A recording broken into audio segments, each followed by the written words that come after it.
Hello snowboarders of the internet, I am your host TC and this is Top 5s, the only top 5 show in snowboarding that you watch to see what the pros are riding. In today's episode we're going to be talking about the top 5 best pro models for the 24-25 season.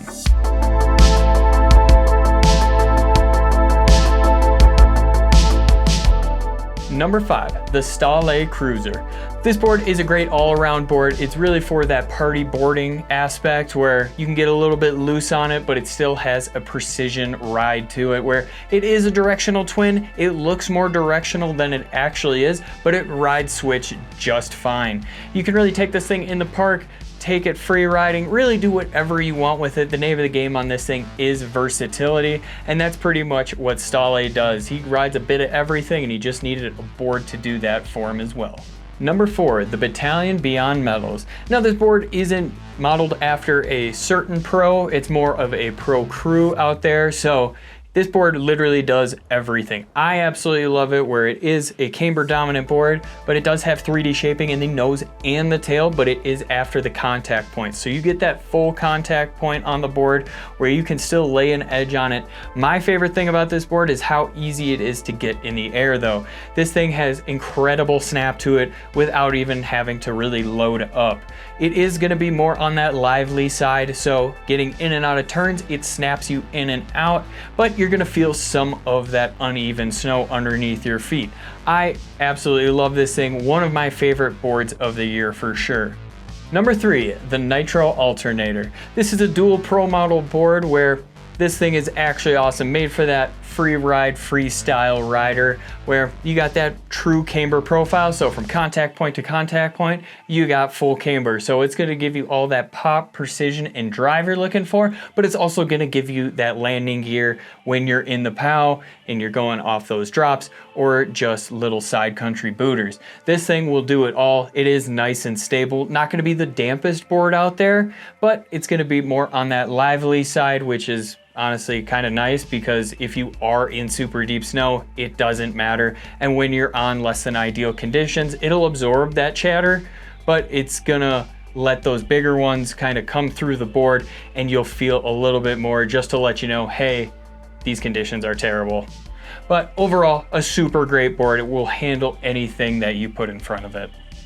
Remember to like, subscribe, click that bell, and turn on those notifications so you don't miss any of our scheduled programming we have coming out. Number 2, the Ride Kink. This is Jetta Anderson's pro model. This thing was just made to live in the streets and to pretty much just jib, where you got a full twin board there with slight rocker on the nose and tail, so that's gonna help you get in and out of turns and get on that rail a little bit easier if you have to micro adjust to it.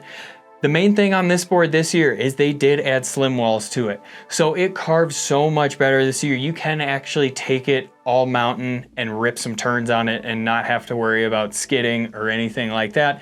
This board just feels a lot better than it did in the past where it's a lot more controlled and just precise. This board feels great on rails where it grips them extremely well. And I mean, what else would you expect from Jed's pro model? Honorable mentions. Remember, these are all great options for boards that are designed and modeled after pros. They just weren't able to crack our top 5. The first honorable mention is going to be the Devun Walsh wired snowboard right over my left shoulder here. This board is great, that classic snowboard profile with a little bit of a twist to it.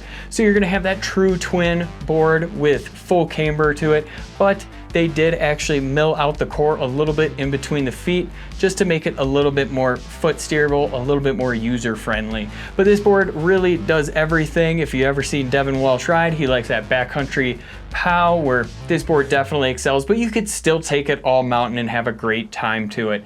This board definitely has some lively tendencies to it where it's got great pop and snap and it'll spring you in and out of turns just because of that full camber. The second honorable mention is going to be the Libtech Ejack knife. This board is gonna have a minor tweak to it this year where it does have 3D shaping in the nose, so it helps it float a little bit better. If you've seen Eric Jackson ride, he definitely likes that backcountry POW and that's what this board does well. You are gonna have full magnet traction on this board mixed with C3, so even in the worst conditions, it's just gonna cut right through.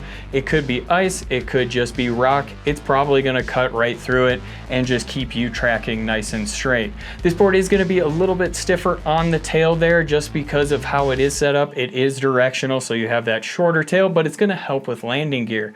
The last honorable mention is going to be the Signal Kyle Mack Disruptor. This is gonna be just that standard jump board where you have full camber from the tip to the tail, and it's gonna be true twin. This thing is definitely gonna be stiffer, but it excels on that big jump line and in the half pipe. Just like Kyle Mack does, he wants to go big on those jumps, and so does this board. It's got plenty of landing gear and plenty of pop. It's not gonna be the dampest board out there, but honestly, when you're in the park, you don't need something damp because you're on fresh groomers for most of the day. Remember, these are all great options for pro model boards. They just weren't able to crack our top 5 list. If you're looking for another way to get involved in the community, head on over to Angry Snowboarder VIP. Sure, I could explain it here, but we have a nice new video over there getting into it really in depth. And the best pro model snowboard of the 2025 season is the Capita Aeronaut. This is Arthur Longo's pro model. He's my personal favorite rider, and a lot of yours, I'm assuming, out there, where this board absolutely rips. It's not for the faint of heart. It's gonna be camber dominant with a slight flat spot in the nose. You don't really feel that. It feels like a full camber board from contact point to contact point. It's definitely gonna be on that stiffer end, but when you load this thing up to pop, it returns tenfold. This thing is made for side hits, and that's where it's the most comfortable. You could still rail an edge on this thing with no problem. It is super stable. But I will say this thing is more stable at higher speeds. When you're going slower, it feels a little skippy, a little washy. It isn't until you really put that power into the edge that you feel the full force of this board. And honestly, you have to be a high level intermediate or an advanced rider to ride this thing. But if you are, you're gonna have so much fun on it. One of my favorite boards of the year, if not my favorite board, but this thing absolutely rips. And I mean, honestly, I wouldn't expect anything else from Longo himself. As always, guys, I've been your host, TC, and this has been our top 5 list of best pro model boards for the 2025 season. If you don't think you're a pro or can handle any of these boards, why don't you go check out one of our other top 5 lists? I'm sure we have a board for you.